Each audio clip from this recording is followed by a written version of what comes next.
Hey everyone, so today I'm going to be sharing with you a tutorial that I've been wanting to do for a while and I just haven't gotten around to it, but I'm finally going to do it.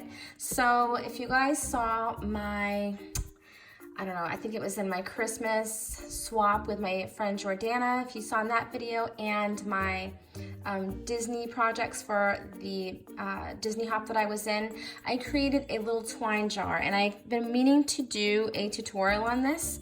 And I just haven't gotten around to it until now. So this is the craft jar that you can get at Dollar Tree.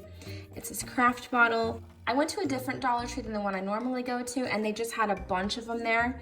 And this is the barcode in case you guys want to, search it or something. But I do know that they had like some that were packaged in cellophane and like with the bag toppers and everything around Valentine's Day. When I do find these, I kind of stock up because I can use them for so many things and I just love this idea. So I created this cute little twine jar. I'm gonna show you guys how I created this. It's not super hard, so that's good. Okay, so first we're gonna start off by poking the hole in the top of our jar. Now, I'm gonna go ahead and take off this sticker because that's not cute. And I'm gonna take this lid off. So this is very thin. So thin that I use it to start a hole with my my Tim Holtz scissors.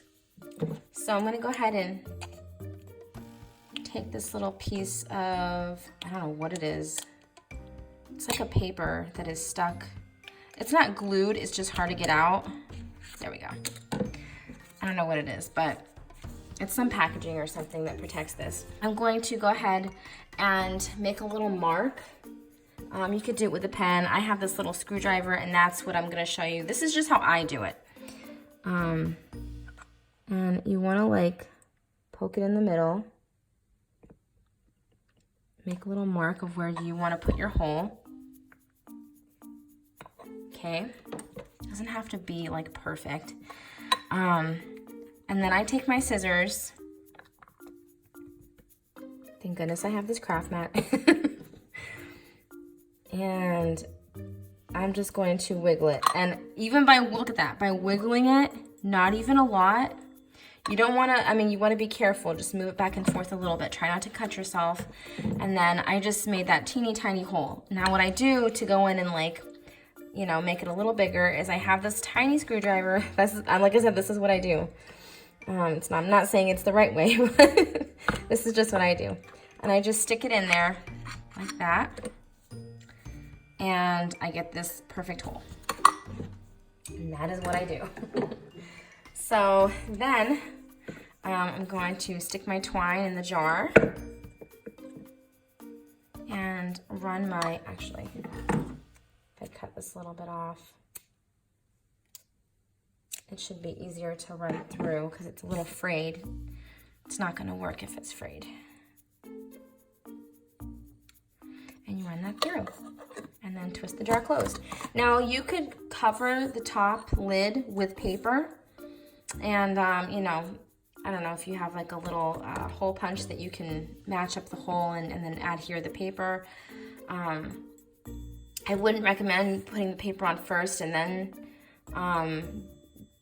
putting your scissors and little screwdriver, whatever, on the top of the lid to make the hole, because then you might ruin the paper and yeah. So I would probably do that after, just so it's a more clean look. But this is it. Next, I'm going to show you guys how to create the sleeve for this jar.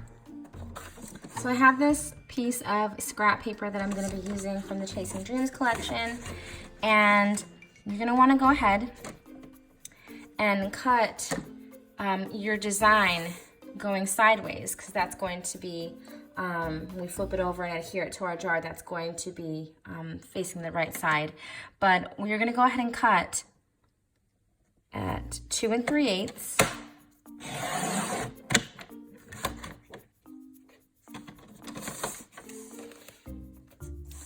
by 8 1/2.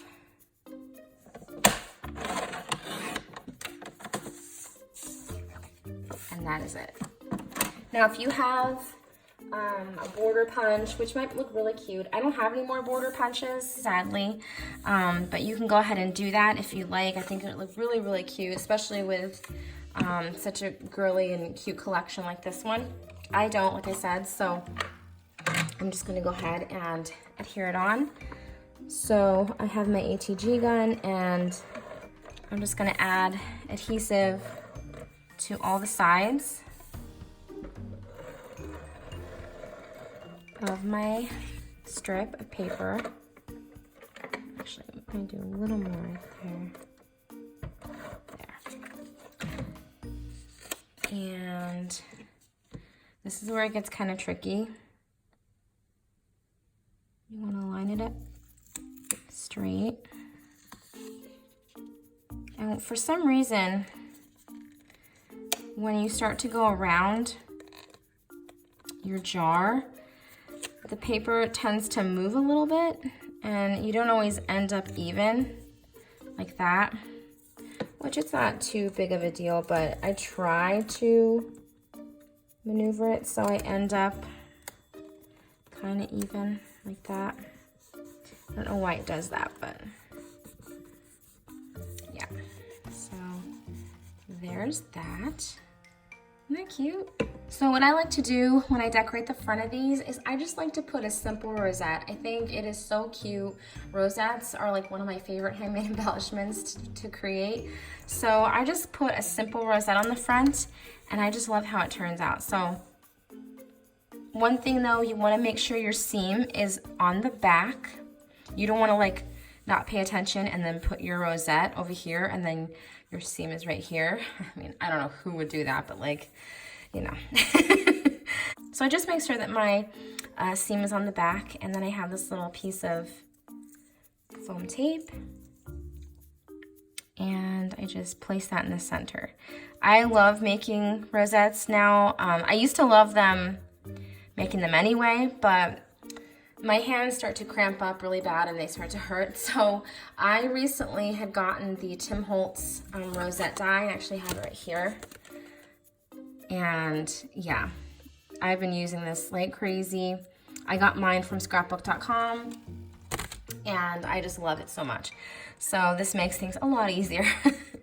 So, and I love the little ornate design of it. Really, really cute. So this is what it looks like. So here are my mini twine holder jars. I love them. I think they are so cute. I hope you guys enjoyed this quick tutorial. That's pretty much it. Thanks again for watching, and I'll talk to you all soon. Love you guys. Bye.